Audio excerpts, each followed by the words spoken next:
ہم نے اس لیے بلند نہیں کیا کہ محبوب ہماری پہچان ہو جائے. ہم نے تمہارا ذکر اس لیے بلند نہیں کیا کہ نمازیوں کی تعداد بڑھ جائے. ہم نے آپ کا ذکر اس لیے بلند نہیں کیا کہ قرآن کی تلاوت عام ہو جائے. ہم نے تمہارا ذکر اس لیے بلند نہیں کیا کہ لوگ راہ راست پر آ جائیں. یہ باتیں الگ ہیں، مگر محبوب فقط ہمارا منشا اور ہماری چاہت یہ ہے کہ ہم نے آپ کا ذکر صرف آپ کی رضا کے لیے بلند کیا، آپ کی محبت کے لیے کیا ہے. کتنا کیا ہے. ایک بڑی لمبی چوڑی گفتگو ہے، بہت طویل موضوع ہے. عرصہ ہو گیا آدم علیہ السلام سے لے کر آج تک اور قیامت تک کا عرصہ دیکھا جائے تو حضور کا ذکر چل رہا تھا، چلتا ہے، چلتا رہے گا. ذکر مصطفیٰ نہ گھٹا ہے اور نہ گھٹ سکتا ہے. آدم علیہ السلام تو بعد میں وجود میں آئے. ان کا رب اس وقت بھی ذکر کر رہا تھا جب زمین پر انسانیت کا وجود نہ تھا، جب بشریت نہ تھی، جب ملک نہ تھے، نہ فلک تھا، نہ لوح تھا، نہ قلم تھا، کچھ بھی نہ تھا. صرف اور صرف بنانے والا خدا تھا اور بننے والا میرا مصطفیٰ تھا. ان کا رب تو ان کا ذکر جب بھی کر رہا تھا تو ذکر مصطفیٰ کی بلندیاں اتنی ہیں کہ ساری بلندیاں نیچے آ گئی ہیں. مصطفیٰ کا ذکر بلند ہو گیا ہے. قرآن دیکھتا ہوں تو قرآن کے الحمد سے لے کر والناس کے سین تک میرے مصطفیٰ کا ذکر بیان کرتا ہے. تورات کی طرف نظر دوڑاتا ہوں تو تورات کی آیتوں میں اللہ اپنے حبیب کی شان موسیٰ علیہ السلام سے بیان کرتا ہے. انجیل کی طرف نظر دوڑاتا ہوں، عیسیٰ علیہ السلام سے ان کا رب انجیل میں عظمت مصطفیٰ بیان کرتا ہے. زبور کی طرف نظر اٹھاتا ہوں تو زبور میں اللہ اپنے حبیب کے ذکر کو بیان کرتا ہے. آدم علیہ السلام کو دیکھتا ہوں، وہ اس نبی کا ذکر کرتے ہیں. اپنے بیٹے شیس علیہ السلام سے کہتے ہیں بیٹا تم مصطفیٰ جان رحمت کا ذکر کثرت سے کیا کرو. وجہ کیا ہے؟ آدم علیہ السلام کہتے ہیں اس لیے کہ جنت میں نے ان کا ذکر کثرت سے سنا ہے. کو دیکھتا ہوں ان کی زبان پر بھی ذکر مصطفیٰ ہے. موسیٰ علیہ السلام کو دیکھتا ہوں ان کے درمیان بھی ان کا ذکر ہے. عیسیٰ علیہ السلام کو دیکھتا ہوں ان کی زبان پر بھی ذکر مصطفیٰ ہے. ابراہیم خلیل اللہ کو دیکھتا ہوں، کعبۃ اللہ تعمیر کر دیا ہے. کعبہ تعمیر کرنے کے بعد ہاتھوں کو اٹھا دیتے ہیں اور رب کی بارگاہ میں عرض کرتے ہیں ربنا وابعث فیہم رسولا. اے اللہ کعبہ بنانا میرا کام تھا، اب بتانے والے مصطفیٰ کو نابود فرما دے. اب خلیل کی زبان کو دیکھتا ہوں تو ذکر مصطفیٰ ان کی زبان پر بھی ہے. اسماعیل کو دیکھتا ہوں ان کی پیشانی میں نور مصطفیٰ ہے. وہ کون سا نبی ہے جس نے میرے حبیب کا ذکر نہ کیا ہو؟ ہر نبی آمد مصطفیٰ کو بیان کرتا آیا ہے.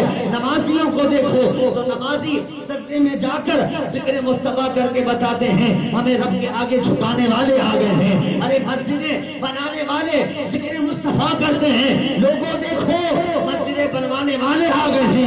زکات نکالنے والے زکات دے کر یہ بتاتے ہیں.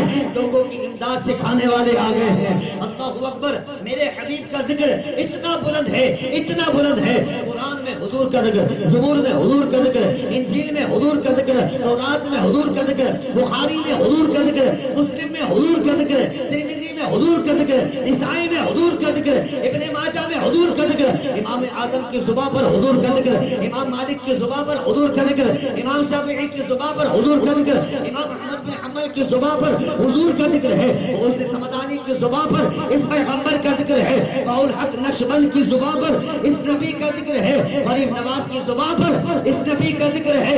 امام رضا کے قلم میں اس نبی کا ذکر ہے. امیر اہل سنت کی زبان پر اس نبی کا ذکر ہے.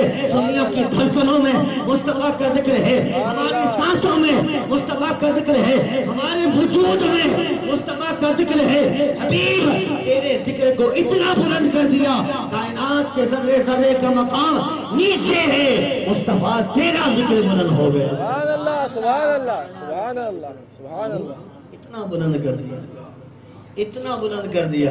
ہر ایک نے تیری شان لکھی، ہر ایک نے تیری عظمت بیان کی، ہر ایک نے. امام بخاری نے حدیثیں لکھی، ہاں اللہ اللہ لاکھوں حدیثوں کے حافظ اور کئی حدیثیں لکھ دیے، مگر کیا کہتے ہیں یا رسول اللہ یہ میرے علم کی حد ہے، آپ کے ذکر کی حد نہیں. امام مسلم کو دیکھو، امام ترمذی کو دیکھو، امام اعظم کو دیکھو، وہ حضرات کے جن کے علم اور ولایت کے ڈنکے بجتے ہیں اینڈ یہی کرتے ہیں محبوبہ یہ تو ہمارے ہمارے علم کی حد ہے، آپ کی عظمتوں کی حد نہیں ہے۔ یاد رکھیے اللہ کی ذات وہ ہے کہ جس کی کوئی حد نہیں، کوئی حد نہیں، لامحدود ذات ہے، اور میرے مصطفیٰ کی ذات وہ ہے ان کی حد ہے، مگر فرق اتنا ہے رب کی ذات کی کوئی حد نہیں، مصطفیٰ کی ذات کی حد کی کوئی جاننے والا نہیں سوائے خدا کے، سوائے خدا کے۔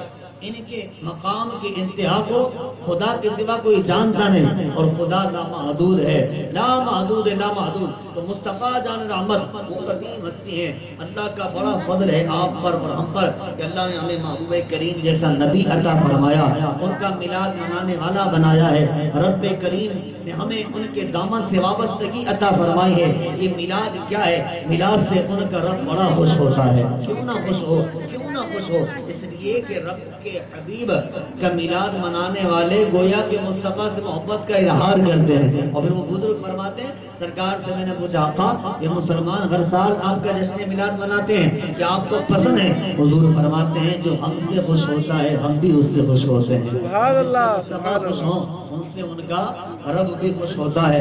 اے محفل سجانے والوں، اے میلاد کے جشن منانے والوں، اے گھروں کو سجاوٹ سے آراستہ کرنے والوں، اے جلوس نکالنے والوں، سرکار کی نعتیں سننے سنانے والوں، لنگر تقسیم کرنے والوں، مبارک ہو، آمنہ کا لال تم سے بڑی محبت کیا کرتا ہے۔ اور انشاءاللہ ہمارا یہ عزم مصمم اور رب کی بارگاہ میں دعا ہے اللہ ہمیں تا دم مرگ میلادی رہنے کی توفیق عطا فرمائے۔ مگر دوستو میلاد کے ساتھ ساتھ نمازوں کا اہتمام، نمازوں کا اہتمام، نماز پہلے پڑھیے، نماز پہلے، نماز اول ہے، نماز سب کچھ، یہ ساری چیزیں اپنی جگہ پر ہیں، مگر نماز، تو نماز کا اہتمام کریں انشاءاللہ۔ حضور فرماتے ہیں نماز میں میری آنکھوں کی ٹھنڈک کیا ہے؟ آنکھوں کی ٹھنڈک، آنکھوں کی ٹھنڈک کیا ہے؟ آنکھوں کی ٹھنڈک۔ سرکار کی برتھ ڈے میلاد منانے والوں یہ کیسا عجیب تماشا ہے کہ اسی کا میلاد منانے آئے اور اسی کی آنکھوں کو تکلیف دو، یہ کیسی ہے؟ فیصلے والی بات ہے؟ ہاں بابا یہ تو ناانصافی ہے، گویا کہ نماز نہ پڑھو تو سرکار کی آنکھوں کو تکلیف ہوگی نا، تو میلاد بھی مناؤ لیکن نماز پڑھنی ہے، گویا آپ نماز پڑھ کے ان کی آنکھوں کی ٹھنڈک، ان کی آنکھوں کو ٹھنڈک پہنچاؤ گے کہ جن کی آنکھوں نے اپنے رب کو بالکل آمنے سامنے دیکھا۔ سبحان اللہ، سبحان اللہ۔ ان کی آنکھوں تو کیا ارادہ ہے؟ آنکھوں کو ٹھنڈک پہنچانی ہے مصطفیٰ، کس کس کا ارادہ ہے؟ الحمدللہ، انشاءاللہ، نماز پڑھیں گے انشاءاللہ، زور سے بولو انشاءاللہ۔ انشاءاللہ۔ دعوت اسلامی کے ماحول سے وابستہ ہو جائیں گے نا تو انشاءاللہ آپ کبھی ادھر ادھر نہیں جائیں گے، نمازی بھی بن جائیں گے، عاشق مصطفیٰ بھی بن جائیں گے، اور انشاءاللہ حاجی بھی بن جائیں گے انشاءاللہ۔ تو نماز پڑھیں گے انشاءاللہ، دعوت اسلامی کے اجتماع میں جائیں، جو قریب آپ کے اجتماع ہوتا ہو جمعرات کو، مجھے نہیں معلوم یہاں کہاں، ہمارے تو کورنگی 4 پر ہوتا ہے، یہاں پر بھی کہیں ہوتا ہوگا، کورنگی 4 ہی پر ہمارا اجتماع ہوتا ہے، تو ہر جمعرات کو آپ آئیں گے انشاءاللہ، اجتماع میں آئیں اور اپنے آپ کو بس دینی ماحول سے وابستہ رکھیں، اپنے گھر میں دینی ماحول پیدا کریں، مصطفیٰ جان رحمت کے عاشقوں کو دیکھیں، مدنی چینل پر میرے امیر اہل سنت کو دیکھیں اور دین میں حصہ ملائیں۔ آج ہے کل نہیں، موت آنی ہے، مر جائیں گے کوئی پوچھنے والا نہ ہوگا، اس لیے زندگی اس شان سے گزارے کہ مرنے کے بعد ہمیں غم نہ ہو، ہمیں خوف نہ ہو، خطرہ نہ ہو، کسی چیز کی ہم پر دہشت نہ ہو۔ یہ لوگ کہتے ہیں نا کہ یار میں اپنی اولاد کو کچھ ایسا کر جاؤں کہ مرنے کے بعد مجھے کوئی غم نہ ہو، ارے غم تو ہونا بابا، اولاد کو تم بنگلہ بھی دے جاؤ، اگر تمہارے عمل اچھے رہیں تو قبر میں غم ہونا ہی، قبر میں غم ہونا ہی۔ اگر قبر کی گھبراہٹ و غم سے نجات چاہتے ہو، اللہ اور اس کے رسول کو راضی کرو، خدا و مصطفیٰ کو راضی کرنے کا بہترین ذریعہ اس قرۂ قلب پر سوائے میرے امیر اہل سنت کے دامن کے کچھ نہیں، بس ان کے دامن کو تھام لو، انشاءاللہ بیڑا پار ہو۔ دعوت اسلامی کے اجتماع میں آئیں گے انشاءاللہ۔ اللہ کی بارگاہ میں دعا ہے کہ اللہ تعالی ہمیں عمل کی توفیق عطا فرمائے، آمین۔ وآخر دعوانا ان الحمدللہ۔